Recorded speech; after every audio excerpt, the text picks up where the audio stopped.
میرے پورے مسلمانوں سے اپیل یہ ہے کہ ہم تمام کو ایک پالیسی اور ایک اصول بنانا چاہیے کہ ہمارے مسجدوں میں جو 65 سال کے اوپر ضعیف ہیں ان کو ہم روکے کم سے کم 1 جون کے پورے مہینے ختم ہونے تک، کیونکہ ان کے جسم میں امیونٹی کم ہو جاتی ہے، مختلف خدا نخواستہ اگر ان کو ڈائبٹک ہے، بیماریاں ہیں تو باڈی میں وائرس سے مقابلہ کرنے کی طاقت کم ہو جاتی ہے۔ تو میں یہ اپیل کر رہا ہوں کہ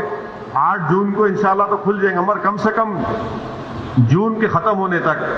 ہمارے جو 65 سال کے اوپر جو ضعیف افراد ہیں ان کو ہم سمجھائیں،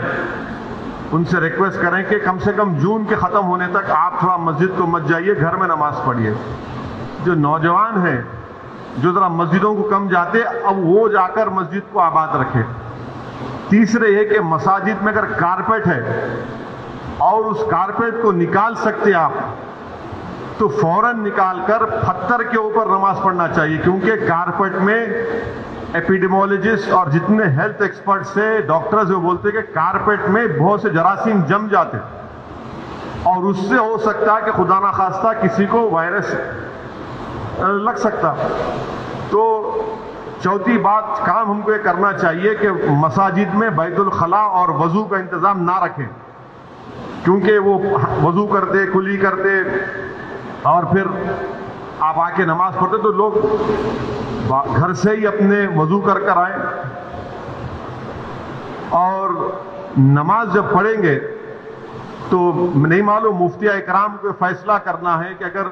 پوری دنیا میں جہاں جہاں مساجد کھولے گئے، چاہے وہ مسجد نبوی ہو، حرم شریف مکے میں ہو یا ٹرکی ہو یا دوسرے مقامات پر، ہمیشہ کی طرح جو کھندے سے کھندا ملا کر سب بنتی تھی ویسا نہیں بن رہی اب۔ تو کیا مفتی اکرام یہ فیصلہ دے سکتے پورے ملک میں کہ بھائی جب 8 تاریخ سے مساجد کھولے جائیں گے تو سوشل ڈسٹینسنگ کو برقرار رکھتے ہوئے ہم سب بندی کریں نماز کی؟ یہ ہمارے مفتیوں کو سوچنا پڑے گا کہ کتنا یہ کر سکتے کیا، کیونکہ مختلف ممالک میں ہو رہا ہے۔ تو میں تو گزارش کروں گا ہمارے علماء سے کہ وہ بھی اس کا فیصلہ کر لیں، مگر دوسرے جو 4 چیزیں میں کہا ہوں اس پر یقیناً غور کریے آپ۔ میں کسی سے نہیں کہہ رہا ہوں کہ مسجد کو مت جائیے، میں یہ کہہ رہا ہوں کہ آپ صحیح کہہ رہے ہیں کہ وائرس ابھی بڑھ رہا ہے، وائرس ختم نہیں ہوا ہے، وائرس بڑھ رہا ہے ابھی، اور خاص طور سے جو ہمارے 65 سال کے اوپر کے جو لوگ ہیں اور جو لوگ مختلف امراض کے شکار ہیں، جس کو کڈنی کی بیماری ہے، ہارٹ کی ہے، لنگز کی ہے، ڈائبٹک ہیں، ان کو تو اور احتیاط کرنے کی ضرورت ہے، بہت احتیاط کرنے کی ضرورت ہے ان کو،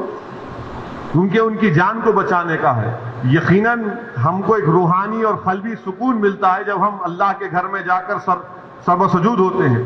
مگر اسلام کی اہم تعلیمات بھی ہے کہ جان بچائیے، اور اگر خدا نہ خواستہ کسی کو یہ وائرس ہوتا ہے تو پھر ان کے گھر والوں کو ان سے جو ملاقات کیے، پھر ایک نیا سلسلہ شروع ہوتا ہے ٹریسنگ کا، پرائمری کانٹیکٹ کون تھے، سیکنڈری کانٹیکٹ کون تھے۔ یہ میرے احساسات ہیں، اور یہ اسی وقت ہوگا جب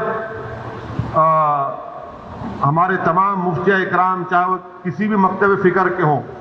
وہ اس کا ایک اجتماعی طور پر نوٹ لے کر سب کو بتائیں۔